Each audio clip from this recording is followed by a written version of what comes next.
Spacey Sims, and we are back with more Hakuoki Ito Blossoms. It's gonna be, I'm still, after how many parts, like, not Kyoto wins for an Ito Blossoms now. Anyway, and we are going to start Heisuke's route today, because this is the order that we went in. We did Saito first, and then we did Heisuke, but, I wanted to say, because I'm gonna forget to tell you in Collar X Malice, because right now, unfortunately, I'm still recording that one. I'm in Okazaki's route, but, and you know what I like to do? I like to record a route, then go, but I have to go back and forth because I'm not sure if my mom is coming. Well, would have been this past weekend for you guys. I don't know. So I'm like, shit. I had been away, so I didn't get to record. So I was like, well, that's fine. I recorded it ahead, but I'm not ahead enough to manage, like, oh my God. So I'm like, having to go back and forth and make sure I have things, and it's, we might, if there's something that's not up for a day, it's because I haven't recorded and I haven't caught up. So bear with me over the next week or so, in case there's gaps. But, so I started watching, just random before we get into Heisuke's route. I started watching this anime, Noragami, like a while ago. Not a while ago, like a week or two ago, a couple weeks ago. And it was so funny because I like reading the comments on Crunchyroll sometimes before I watch the episodes. You know, I don't know why, but I did.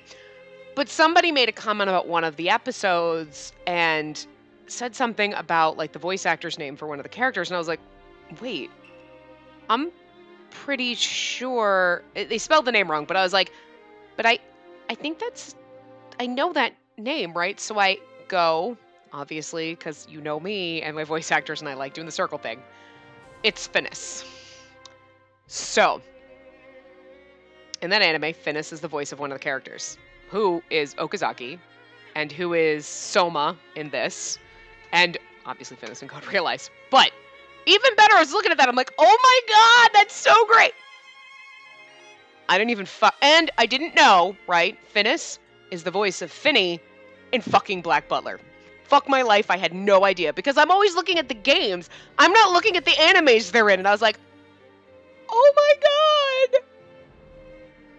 And then I found out that in Noragami, one of the other side characters is fucking Daisuke Ono, who is fucking Sebastian in Black Butler. And I was like, I can't. I literally found this out for you. For me, it was last night. For you, it was like a week ago. I'm like, oh my God! It was so amazing. I just love it. It's so much fun. I'm not even kidding. I have the most fun figuring this shit out and finding these things. It's like the greatest thing ever. I don't know why. I just want to share that with you because you know how I get about it. But anyway.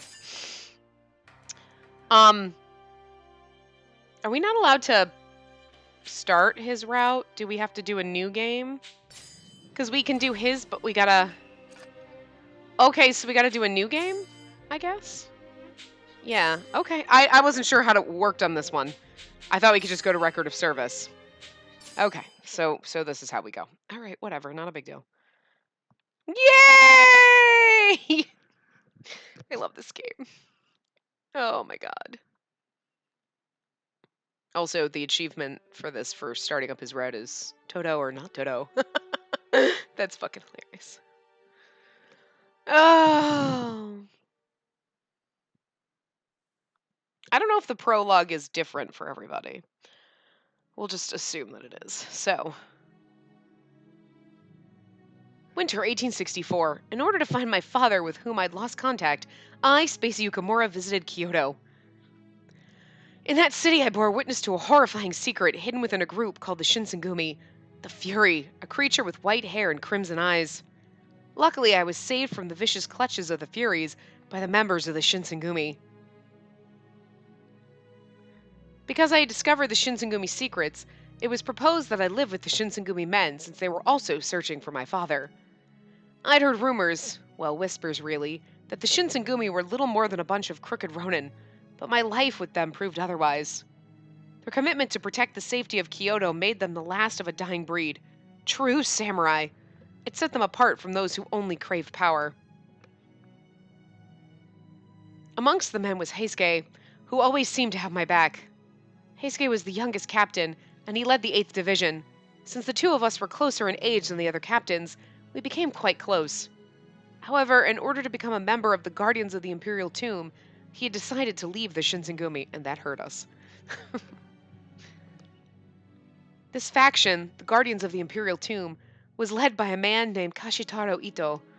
The Haburano Koji incident was spurred on by both the Satsuma domain and their demon affiliates, and Heisuke had suffered a life-threatening injury. I know, I just totally, I was doing his name right, and then I just fucked it up again. Whatever, you know.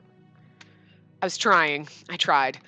And then he was forced to drink the water of life, transforming him into a fury. Otherwise, he'd have been dead, and we wouldn't be here right now. So I'm just saying. At the time, the fate of the shogunate was threatened by the Satsuma Choshu, which later culminated in an inevitable battle for control of the nation. Thus began the Battle of Toba Fushimi. I wonder if in real life he actually died. Like, you know, in the game it was like, oh, he became a fury. I wonder if he actually died. Like, legit, like, in real life, like, it died then. And they were like, well, but I mean, like, oh, fury. You know what I mean? Because obviously, they're using some of the realness and, like, so I don't know. Heisuke served as a member of the Shinsengumi's Fury Corps during his campaign, but one thing became clear. He was more fury than man now. Unfortunately, the battle ended in favor of the Satsuma Choshu, and the Shinsengumi were driven from Kyoto. They set sail for Edo in hope of a new start. But he actually was doing really good. It's Sanin that's completely fucked up. So I wonder how that's going to work out. Like, we know what he does, right? Spoiler alert, if you didn't watch Saito's route, what the hell are you doing? Go back and watch it. Like, why are you starting here? But, like, I wonder how they're going to play that. Like, because obviously you know in the rest of them he's going to fucking betray them. Like, hello. It's just, you know the plot is pretty much going to be the same, sort of, except for Heisuke's not going to fucking die. He normally does, but... I don't know why all of a sudden I'm saying his name right and it was always Heisuke. See, Dodo or not Dodo. Achievements are great. After we would return to Edo, the Shinsengumi had reconvened in a Hanamoto's mansion, fashioning a new headquarters from the ashes of the old regime. These days, however, it was seldom that one of the captains would find themselves within its halls. Hijikata had been filling in as acting chief in Kondo's stead, the latter of whom had suffered a serious gunshot wound, so we often met with the shogunate leaders. I kind of forgot that all our friends were dead at the end of the last part. Terrifying. Okita's tuberculosis was scarcely improving, and so he was bedridden in the hope of recovering quickly. Oh, he's had TB for like fucking like years, girl. Come on. Nagakura and Harada were both often found taking new recruits out into the Edo nightlife, enticing them with alcohol and adventure before joining our ranks. Although everyone else had carved a niche for themselves in our new surroundings, the members of the Fury Corps were not so lucky. Rather, they were forced to remain within the compounds as a measure of safety for all of us. I had a feeling that such an order wouldn't sit well with them, and it was only a matter of time until their discontent manifested into something worse. I tried my best to keep from jumping to conclusions, but I had a lingering suspicion that the Furry Corps. Oh, damn. Wow, that went south real fast. That the Fury Corps, under Sanin's command, was just biding their time. I had to wonder, was I imagining things, or was this simply the calm before the inevitable storm? For now, the question was left unanswered.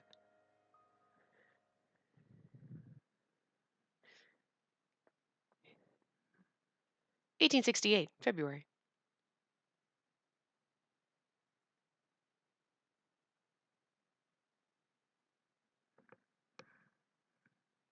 On one such day, Yukamura, do you have a moment of time to spare? Sure, what is it? Oh, Sanin, you look so not crazy and not backstabby. We'll save you, don't worry. Sanin had snuck up on me, and in my surprise, I muttered a timid answer, because he's a little scary, but still pretty. I still love him. The house in which you used to reside is located in the outskirts of Edo. Is that right? Would it be too much to ask if you were to lead me to where your house is? Sanin. I'm with Heisuke. My house? Rumors that Kodo had been performing extensive research into the water of life in Edo at the strong behest of the shogunate. So it seems natural of me to think he may have documented his research about the Furies quite well, and then hidden said documents within his home. I cannot do his voice in a normal breath. I have to like, pause and take a breath. Like, I don't know what it is, but I'm like, I have to, oh my god. He just has the longest sentences. Everyone else is like, sup? And he's like, how are you, good day, gentle sir, ma'am? And I can't. I just keep trying to make something up. But it's like, for fuck's sake, pause every once in a while. And breathe. Whew! Or my lungs are shit. My lungs could be shit. I don't know. Oh, come to think of it, if this led to an opportunity to make progress with suppressing the bloodlust of the Furies, or even being able to reverse the effects entirely, then Heisuke would no longer have to suffer. But could I truly take Sanen's word for it? Ever since I returned to Ito, he had been acting very conspicuously. My immediate reaction to his suggestion was to cautiously eye what his intentions may have been. Is something the matter, Yukimura? Well, firstly, I need to get approval from Hijikata to exit the premises. It's such a shame that he's absent today. Otherwise, we could have gotten approval without question. And yet, you're technically above Hijikata. So I'm just saying. You're like, but he's acting as like chief right now, so I guess no. But and also, poor Sanen's like, I know the moving mouths is weird. Like, forgot about that. He's also like, and now I've been banished to the back closet. So like, whatever. From what I've gathered, Hijikata rarely makes his way back to the compounds these days, and given that he's so entrenched in his meetings. Besides, if curing the Water of Life's effects is in the realm of possibility, we should act as soon as possible, right? Think of what it could mean. By helping me to discover an antidote for the Water of Life, then perhaps we can absolve poor Toto from his terrible suffering. That's a dick move, son, and I'm proud of you. Like, I want to be like, dick move! I'm so proud of you for being such a dick. Oh, Glasses asshole, I love you. Sanen's lips smacked as he raised a valid argument. Nothing would make me happier than being able to save Heisuke, as well as all of the other Fury Corps, from the pain of their condition. She's like, maybe not you, Sanen. Yes, you'll save Sanen. You love him. We love him. But I had to listen to my gut instinct, which in this moment was a reluctance to travel with Sanen alone.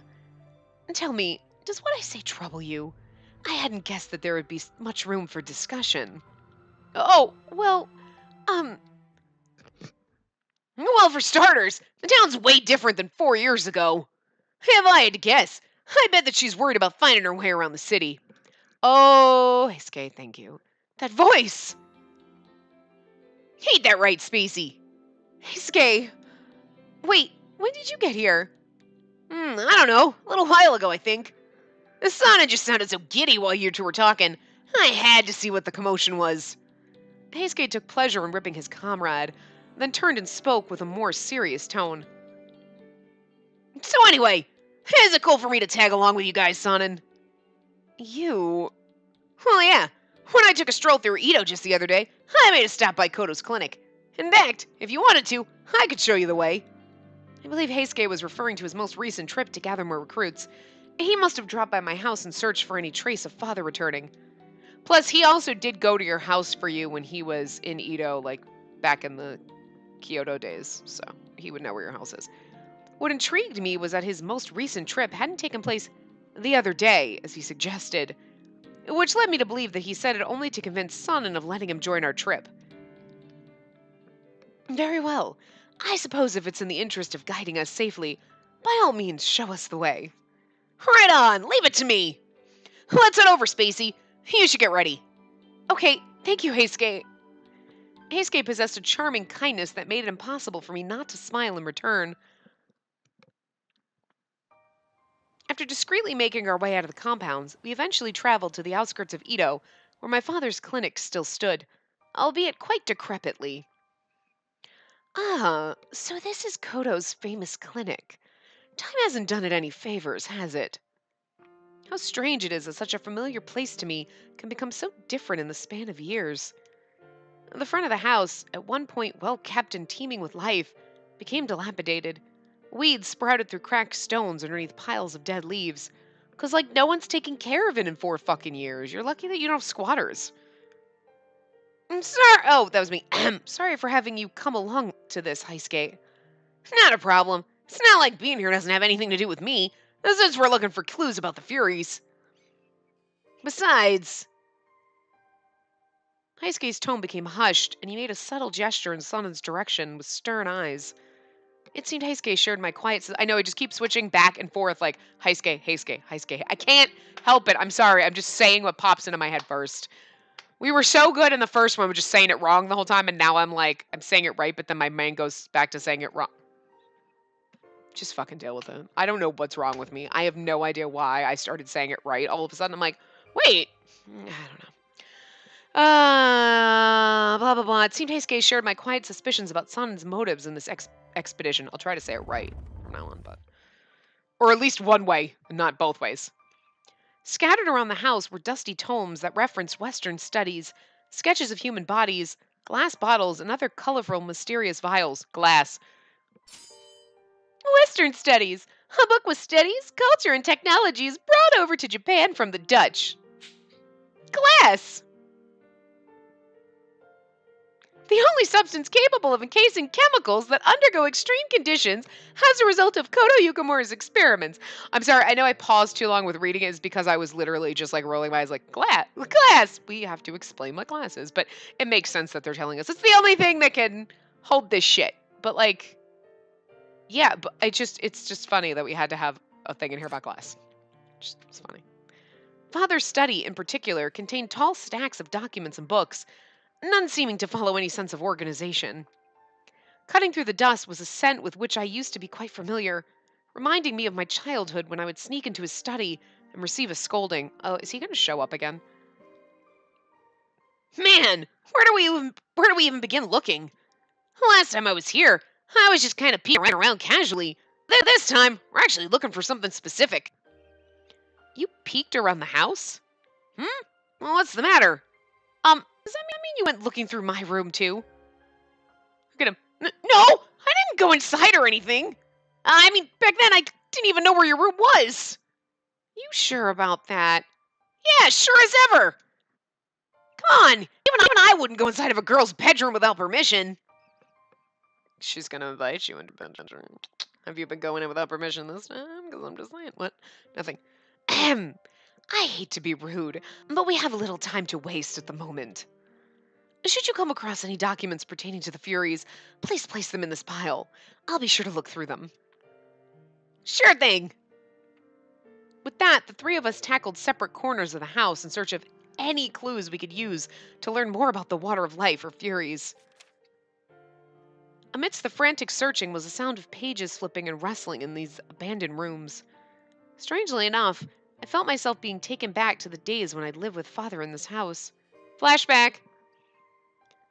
One of his habits was meticulously reading through his papers well into the twilight hours of each night. I had to wonder, where could Father be right now?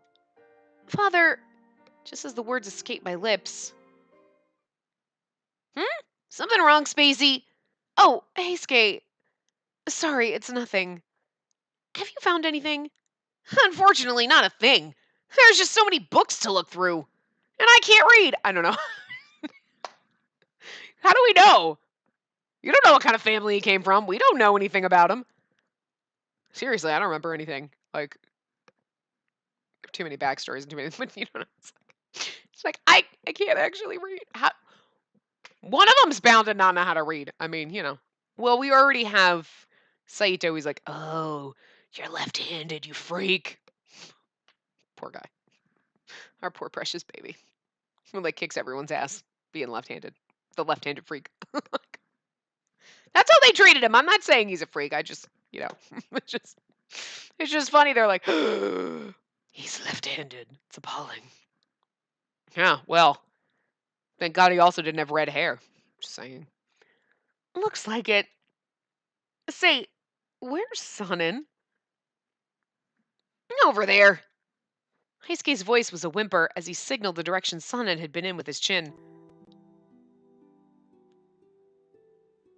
Aww. He looked sadly adorable. Together, we silently observed Sanen in focus as he rapidly flipped through a thick, dust-coated pile of documents in the other room.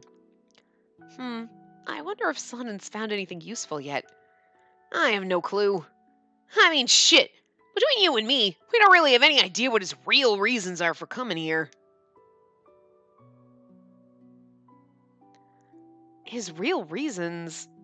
I was under the impression that he wanted to look for documents to help him better understand the nature of Furies and the Water of Life. Sure, maybe as a cover story. And I can't say for certain how much of that story is true, though.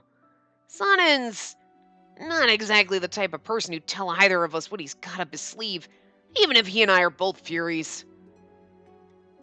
I suddenly felt a sense of dread bubble in the pit of my stomach that compelled me to grab Heisuke's sleeve. He's like, the fuck? Spacey? This caught Heisuke by surprise, and he worriedly began to ask me what was wrong. I suppose he had developed an eye for noticing when things bothered me, so he wanted to console me. Aww. Everything will be okay. No matter what happens, I'm right here. Yeah, somehow just the act of him comforting me was enough to soothe some of my anxiety.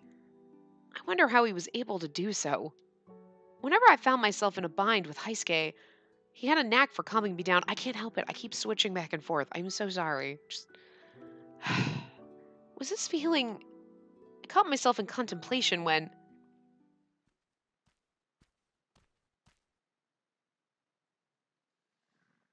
Is that our douchebag brother? The sound of footsteps came from the other side of the door. Huh? Who could that be? Is it Kodo? Or a thief, more like. Draw your sword, Toto. Yeah, I know. Both Heisuke and Sanan gripped the hilts of their swords in anticipation for this mysterious visitor, and their footsteps grew louder with each approaching step. Eventually, the door slid open. It was... Oh, it's Sen. Oh, how strange.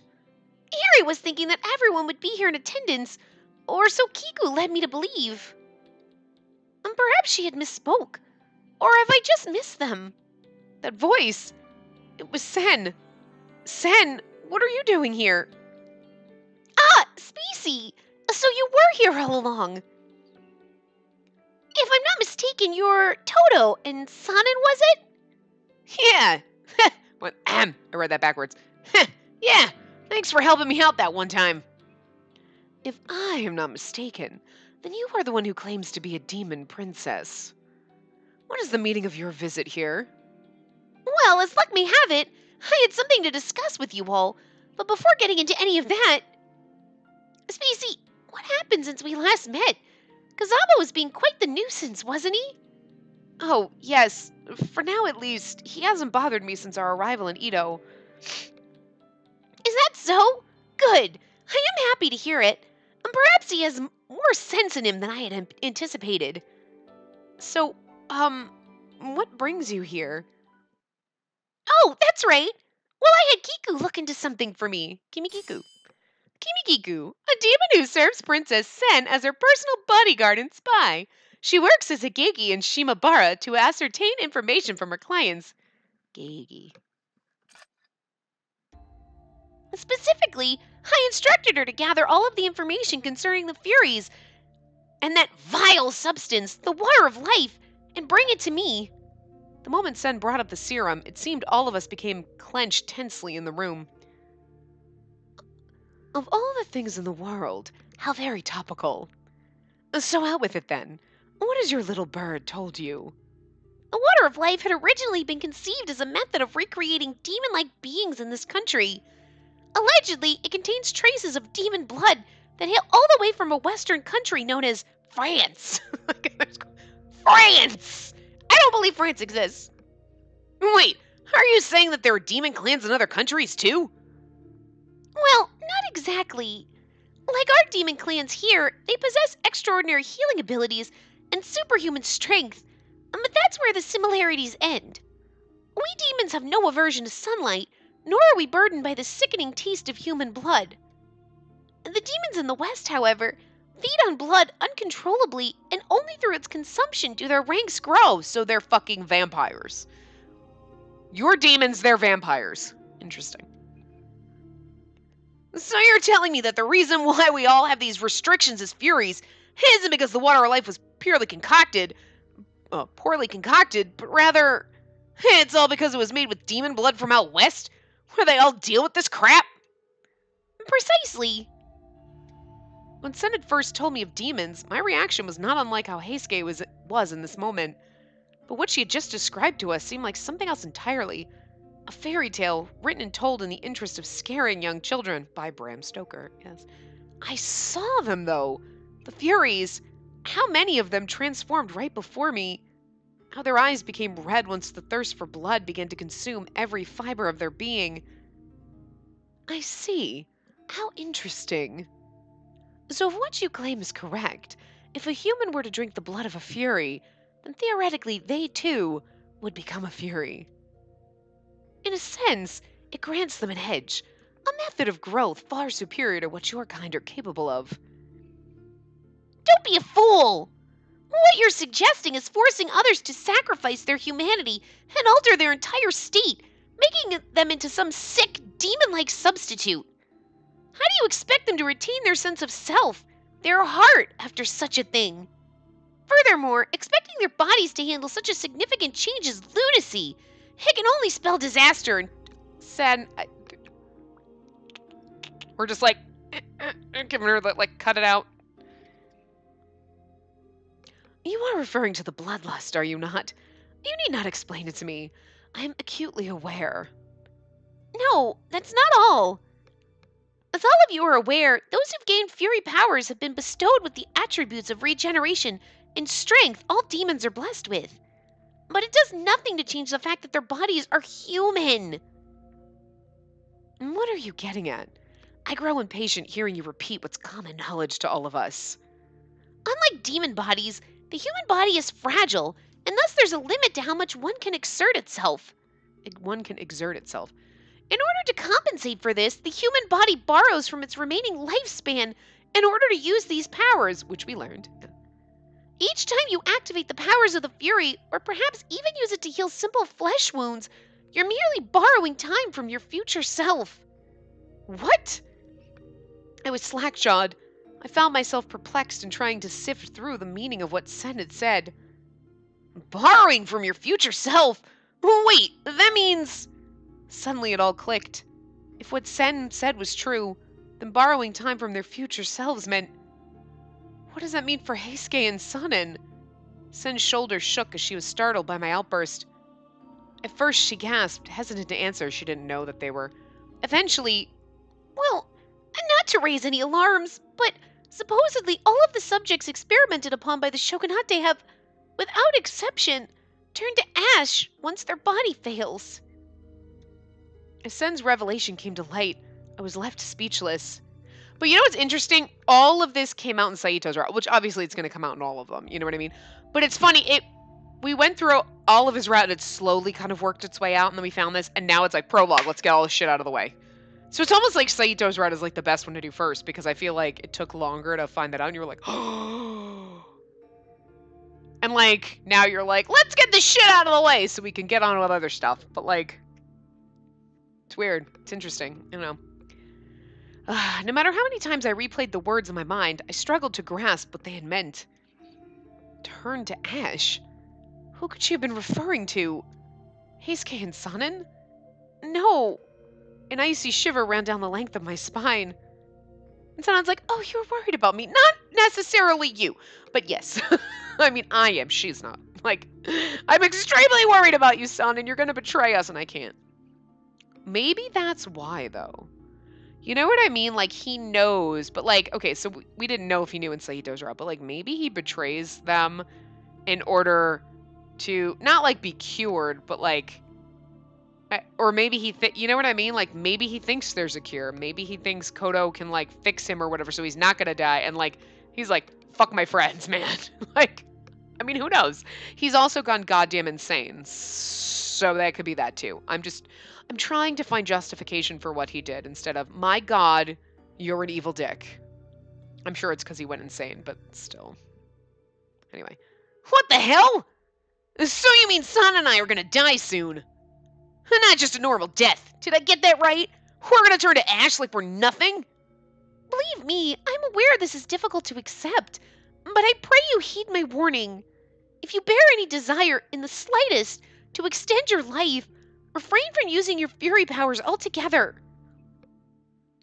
Your warning is duly noted. I found it rather peculiar that Sanin was stone-faced in response to Sen's warning. But he's just really good at holding in his emotions. The man needs a hug, Spacey. Fucking hug him. Maybe he was unconvinced, or even highly skeptical, his eyes thin, scanning Sen from head to toe. After an awkward pause, Sen turned to face me. My intention is for Kiku to continue uncovering answers to this worrisome conundrum, but for now, may I ask where all of you are residing currently? For the moment, we've rented a mansion owned by one of the Hatamoto. I don't think we would be difficult to locate if you ask for directions for the Shinsengumi headquarters. Let us hope you're right. Very well. Should more information arise, I shall send you a message. Should you ever find yourself in need of my counsel, I advise you to contact Dr. Masumoto for my whereabouts. Dr. Masumoto, are the two of you acquainted, Sen? Indeed, it was my search for Kodo that brought our paths together. We've discussed how the shogunate and domain leaders are well aware of the demon's existence, have we not? Well, the resident shogunate doctor was none other than Dr. Masumoto, whose affiliation with the shogun made it seem as though we were destined to meet. Shogunate doctor, one of the many medical professionals under the employ of the Tokugawa shogunate, who were proactive in seeking alternative methods to health treatment. Oh my god, they're like hippie granola doctors. Let's turn everyone into demons! That's pushing science a little bit further than you should, I'm just saying. I see. What a small world, I'd muttered to myself. It comforted me somewhat, knowing that I could summon her assistance if the time ever came when I'd need it. Far be it for me to take up any more of your precious time. Until next time, Spacey. With that, Sen left us. After her departure, I glanced over at Sanan and Heisuke, whose expressions bordered on catatonic. An understandable reaction, to say the least. Surely they had still been processing Sen's somber news. Our search for documentation of worth to our cause has proven fruitless. But somehow, it appears the truth has discovered a means of finding its way to us regardless. Sanan's words were chilling, and he spun around on his heel to turn his back to us before marching away. Sanan, where are you going? Back to headquarters. I see no further benefit in wasting my time here. For now, there's much to consider for myself alone. Without another word, Sanan hurried out of the building. Oh, he's scared. Only Heisuke and I were left in the house. Sen's cautionary omens struggled to leave me. Each time a Fury had used their powers of regeneration or superhuman strength, they were borrowing time from their future selves. Well, we know none of our boys are going to die that way. They're just all going to die other ways.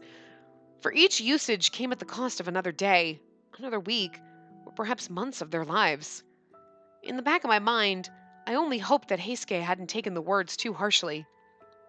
The thought made me nervous, scaring me into avoiding looking him in the eye. I stared nervously at the ground. Suddenly, I felt a soft hand rest itself upon my shoulder. He's the one who needs comfort, and he's comforting you, bitch. Jesus. Hey, come on. Don't get so down. Sure, it might not have been what I was hoping to hear, but we made some huge progress today. But doesn't it scare you, Heisuke? If what she said was true, then soon you and Sanan will be... Well, yeah, I'd be lying to you if I said that I wasn't scared. But without any of these powers, I would have been dead a long time ago. Besides, so long as I don't use my powers willy-nilly, then it means I have a little more time, right? Because willy-nilly was a fucking phrase that existed back in 1868. Maybe, but I just don't know if that actually exists in Japan. I don't know. I'm really curious though, because like when they translate this, obviously, you know, they do their, but like sometimes there's things in Japanese that we don't have in English. Like there's not really a thing. But what in the world did they have there that made somebody go willy-nilly? Does willy-nilly actually exist as a phrase in Japanese? Because that's just amazing. It's like shenanigans. It's kind of a ridiculous word. And you're like, I don't know. I guess I just figure that there are some ridiculous things that you say in English that people are like, what now? And you're like, what, shenanigans? Willy-nilly? Jumpin' Jehoshaphat! You know what I mean? It intrigues me. Anyway, it's random. All it means is that from now on, it's better to be safe than sorry, right? Heisuke's tone was hollow, giving me the impression that not even he believed the words he was saying. Oh, but he's trying to comfort you when he's the one who needs comfort, Spacey. Jesus. The threat of war looming in the horizon was no secret to either of us, and when that day came, Heisuke would have no choice but to use his powers. No, he wouldn't. I mean, he's gonna inadvertently use his healing powers, but he doesn't have to use his super strength. I mean, because it'd be kind of hard not to, but he would only be delaying the inevitable before his flesh turned to ash and was whisked away with the wind. Hey, Spacey, come on. You gotta cheer up. What should I tell him? You don't have to put up a front. That's what we're supposed to say, but like, you don't have to put up a front for me, yo. Like, again. Hey, Skate, you don't have to put up a front. I'm not putting up a front. I don't even know what that means. That terminology doesn't exist. Also, is it just me? Like, what does he look like? He's got like mascara on. Cat eyeliner. Yes, you are. It's hard enough for me to see you feign a smile through all of this. I looked deeply into his eyes. Hidden behind his wide, bright eyes, I could see his confusion and anxiety festering, lurking underneath. Are we already in chapter 1? Wait a minute. I guess we are. I didn't realize, because I'm like, wait, we don't have any choices. Like, we made a choice. I was like, we don't have any choices in the prologue. We only have it in chapter 1, so I guess the prologue is really fucking short.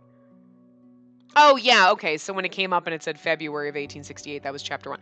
I just didn't see the chapter 1 thing on it. I saw that card, but I didn't see the chapter 1 written on there somewhere, so I'm just guessing that's when it was, but I missed it. I'm clearly not the brightest crayon in the box right now.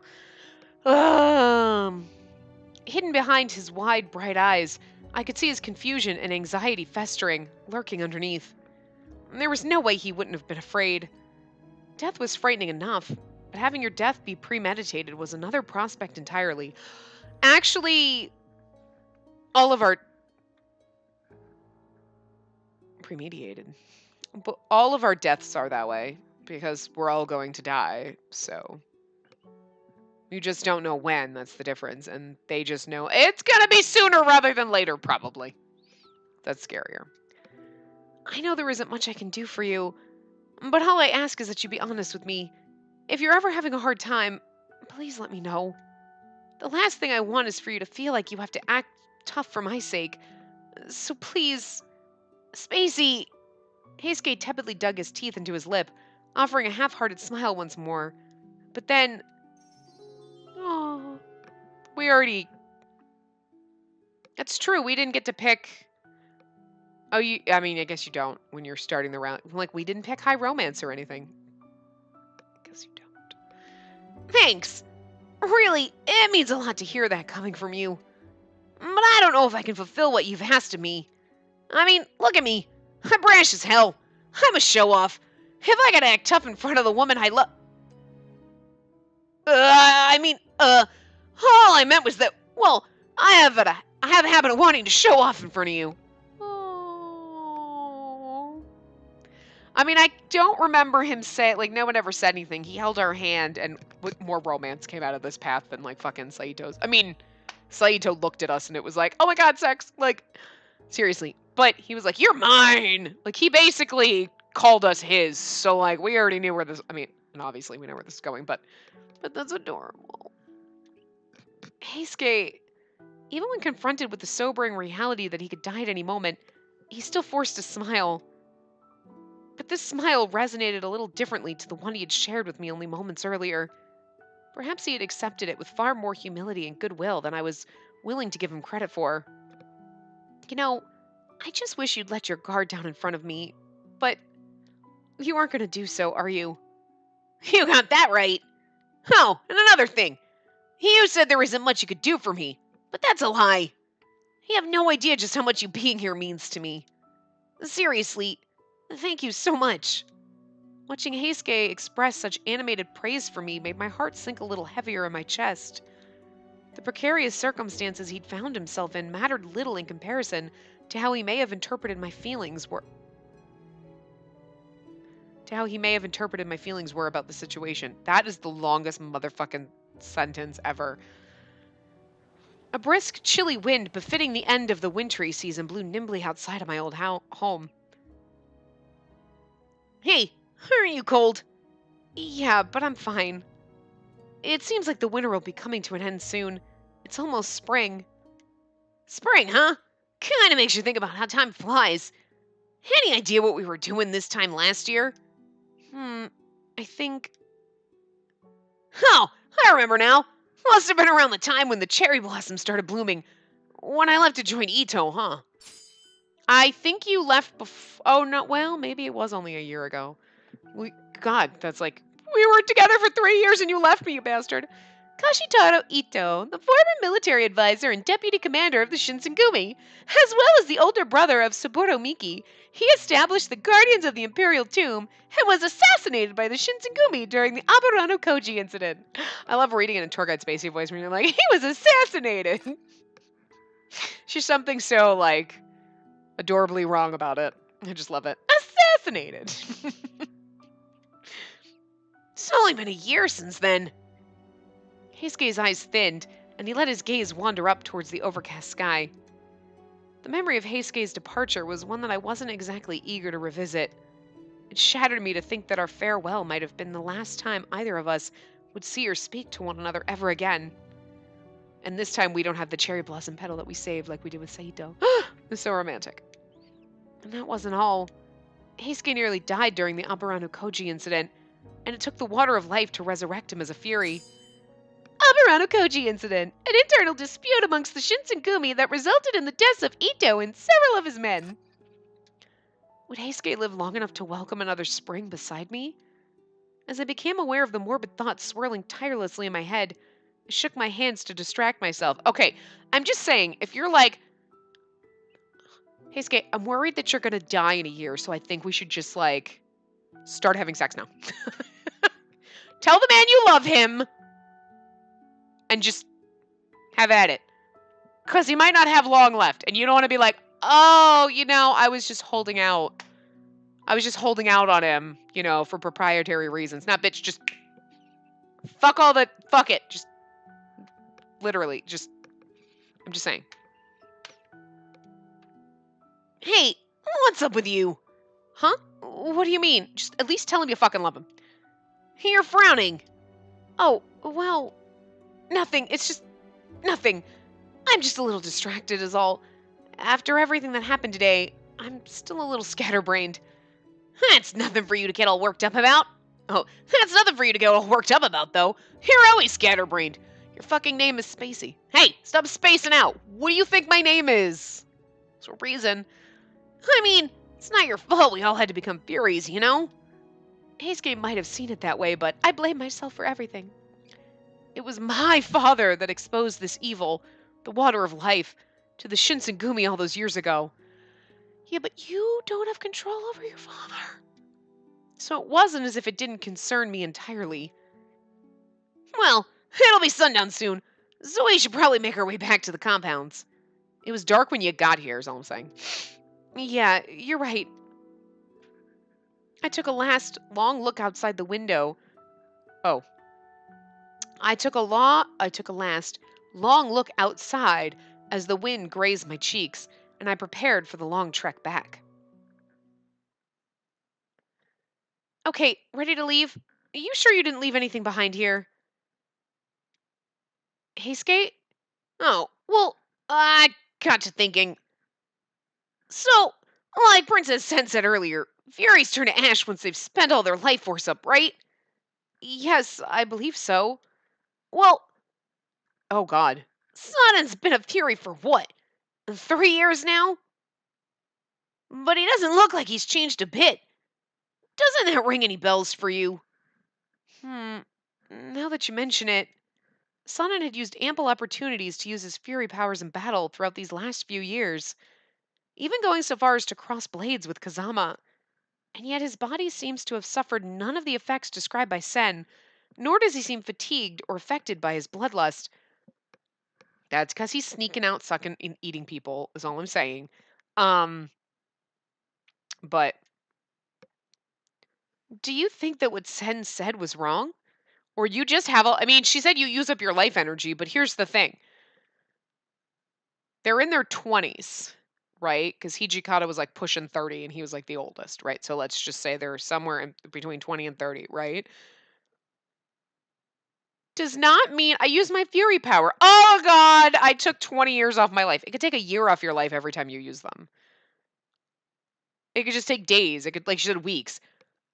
chances are, if you're like 25, you weren't gonna. I mean, I guess back in 1868, but like, it's not like, well, I only had 5 years left and now I'm fucked. I mean, I'm pretty sure, if I remember from the stuff I read, that Saito lived to be in like his 70s, I think. So, like, and as we know, Japanese people are immortal. Just kidding.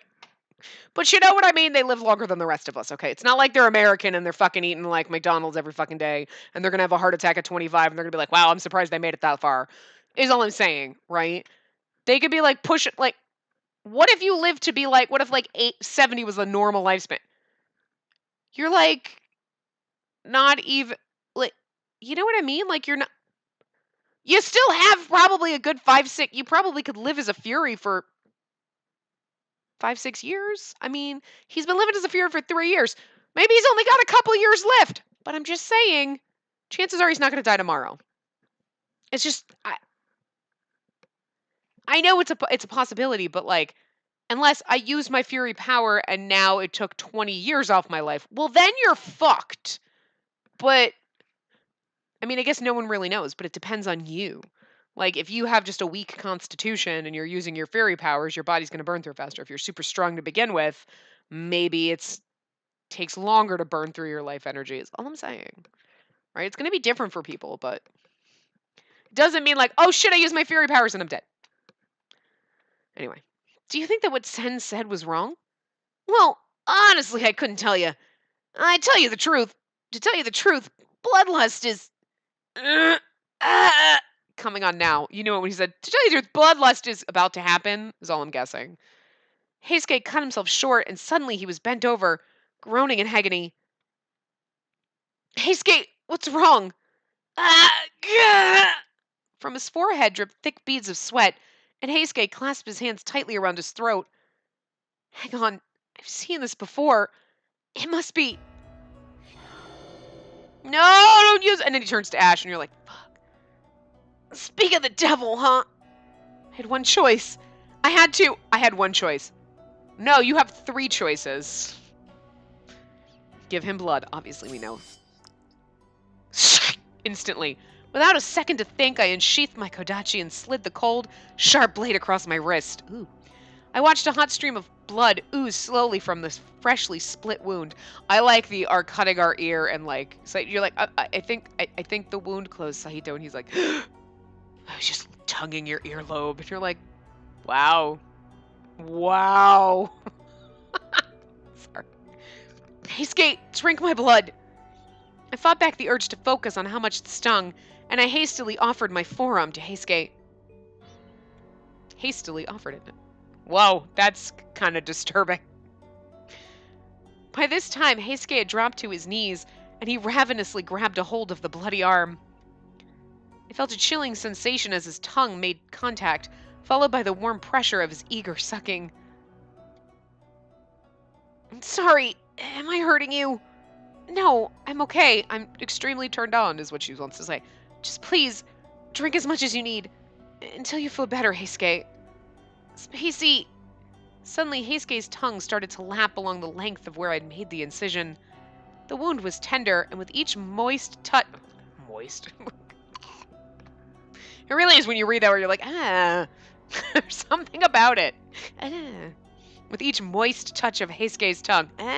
Like, I felt a sharp tingle. Like, you know what I mean? Like, you can imagine it, but when they say moist touch of his tongue...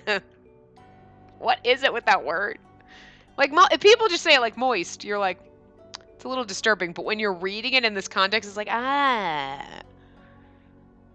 It's like someone just like poking, don't touch me. However, if this was what helped Heisuke get through these terrible symptoms, then all that mattered was that his thirst was quenched. I don't know why. It's like, it's in the back of my brain like a little worm. And I was like, it's giving me the chills. The rhythm of his heavy breathing steadied with every deep gulp of blood he took, and I watched in fascination as drops of blood trickled gently from his soft cheeks. The fuck? Eventually, sanity returned to his desperate eyes, and his pupils came back into focus from their dilation. Sorry, Spacey. There's nothing to apologize for. My body heals cuts really quickly. If it if it does anything at all to soothe your pain, then that's all that matters to me. Still, that's nothing to scoff at.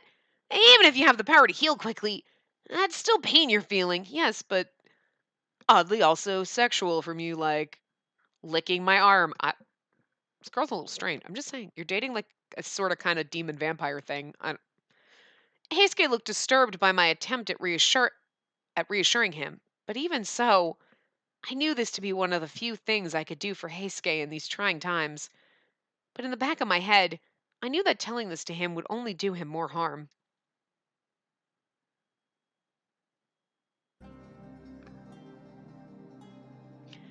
A few days later, to mitigate rising tensions from the Imperial Army, the Shinsengumi became the Koyo Regulatory Company. Koyo Regulatory Company. That is so fucking hard. I don't know why my brain can't do it. A rebrand to protect the group from needless provocation. The KRC. KRC. This renaming came at the order of the former shogunate, along with an order to protect Kofu Castle. After a long absence, Kondo had finally returned to the compounds. While everyone geared up for the expedition to Kofu, the Fury Corps was ordered to remain behind as their recent actions had garnered some scrutiny. For many warriors, this expedition was their first ever opportunity to gain merit on the battlefield. However, for some of the veterans, this order only reminded them of the truth, that war was ugly, and each expedition brought the threat of losing more allies. This was the first time our men had seen a large-scale battle since the Battle of Toba Fushimi, a fact which brought me great anxiety. And this is about the makeover time. When we go on the battle, when we went to Kofu Castle with Saito, they had their makeovers. On one of the nights leading up to our departure, Hijikata summoned me to join the men in the hall, so I finished my chores and made my way there. As I walked closer to it, I heard the buzz of growing commotion on the other side of the sliding doors. Oh my god, is this like a fucking fashion show? Oh my god, it is! It is! I was like, oh, the buzz of commotion. I'm like, oh, are we gonna walk in on all the boys and their hotness? Because I love this. I love this. It was so unnecessary. I mean, it was necessary. It was necessary. But you know what I mean? They're like, we're going to give makeovers. But then they do this reveal. It's like, oh! They do it for the ladies. This is our fan service. Men get the fan service of like giant boobs. And we get like, oh my God, look at that uniform, honey. It's so fine on you. Like, I love it. I'm not going to lie. I don't know who's saying like this, but hey, don't you think this looks a little weird on me? Hey, it's super tight. Almost suffocating. Oh, that was Heisuke. Was that Heisuke's voice? I was going to give it Nagakura's voice, but anyway. I wonder what could be suffocating him. Hijikata, this is Yukimura. May I come in? Yeah, sure. Come in. After verifying his approval, I slid the door open. To my surprise, it was something entirely unexpected. I'm so excited. I love the pan up! Oh, hey, Spacey. Check out my threads. Don't you think it's a little funny looking? Oh my god, no, you're so much more adorable. I love it. I just want to slap you. At first, I barely recognized the man standing in front of me.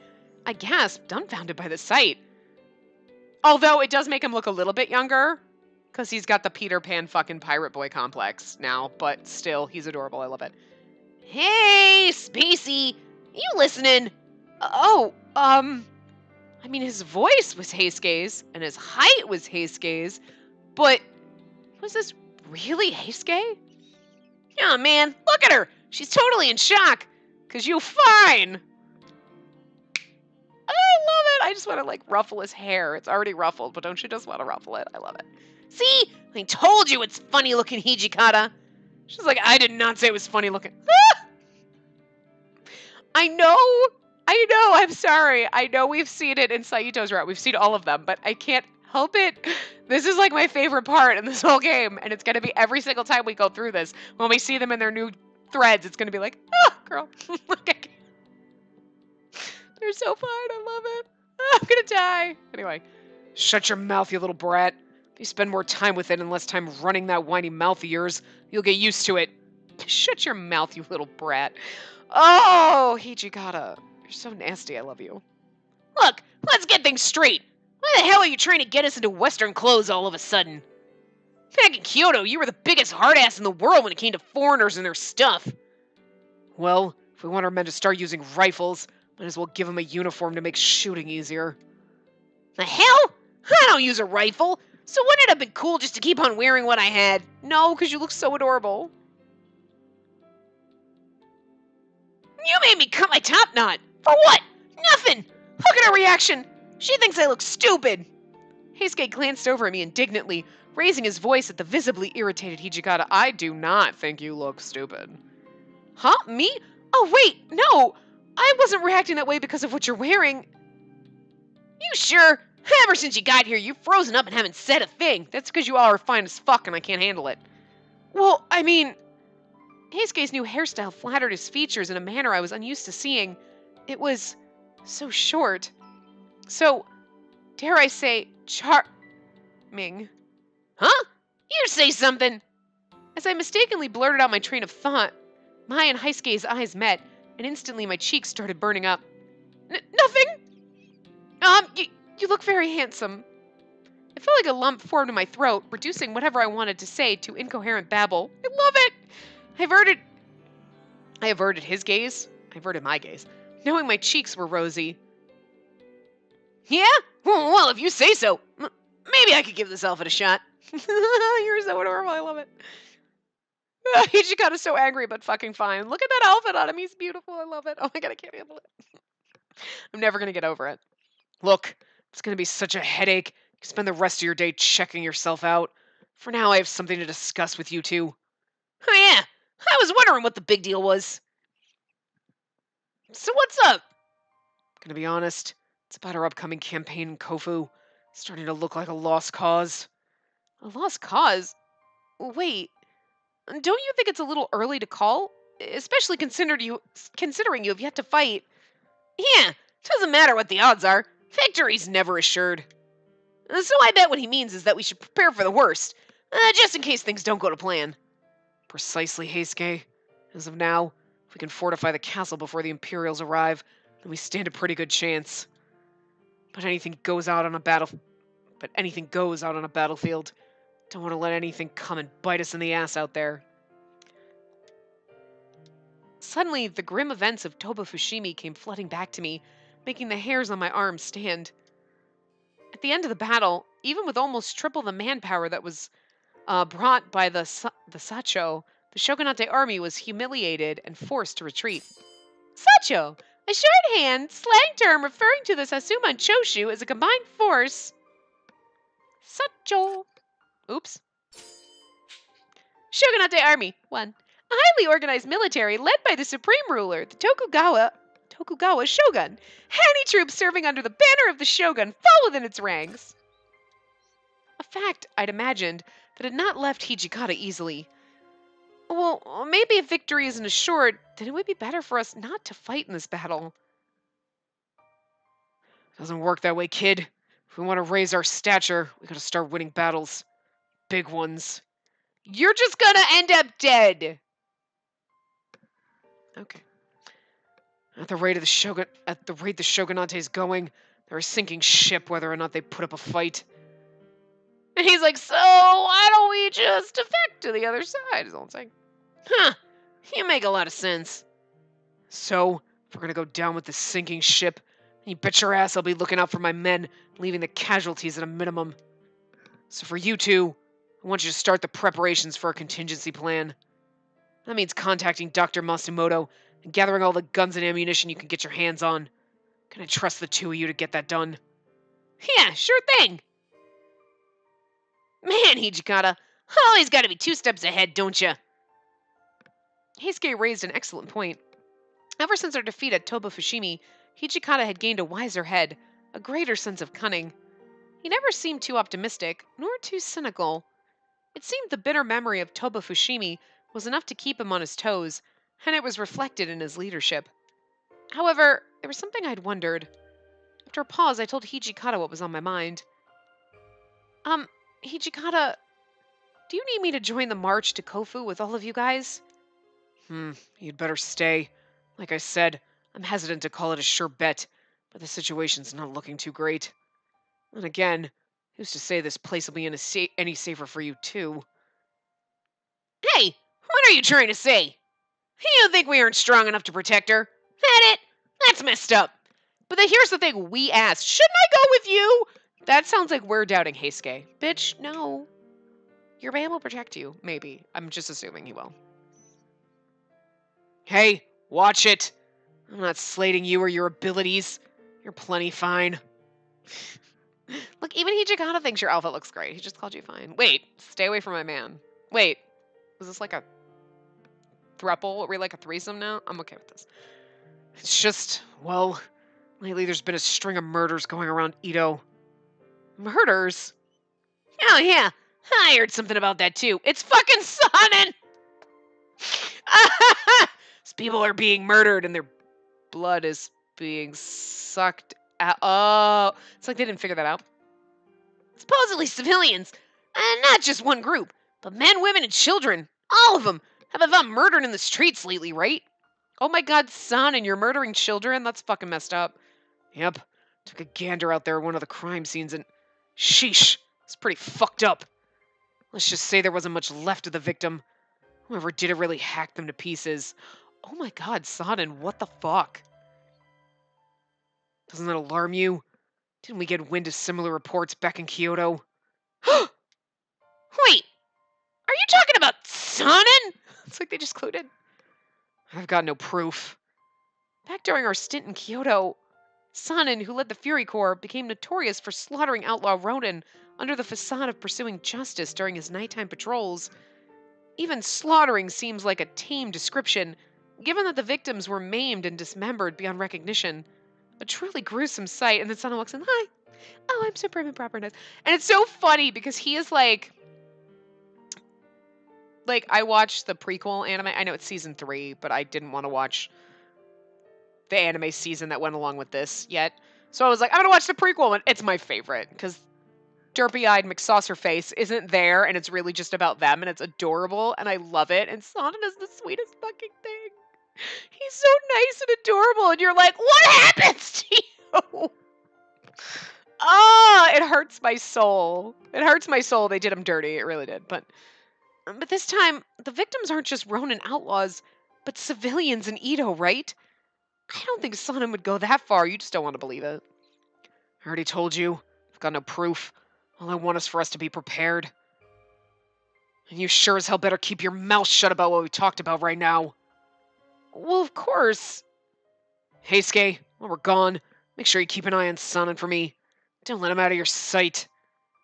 While you're at it, keep Yukimura safe. Clear? Yes, sir. Clear. Starting tomorrow, Heisuke, the Fury Corps, and myself were all expected to remain at headquarters. I hoped Hijikata's warnings were just that. Warnings. But hope can only take me so far, and the feeling of dread in my stomach showed no signs of stopping. Perfect place to end. Okay, so I'm going to wrap this part up here, and we're going to get this part in the next part. So I will see you guys next time. Remember to give the video a big thumbs up and subscribe to see more.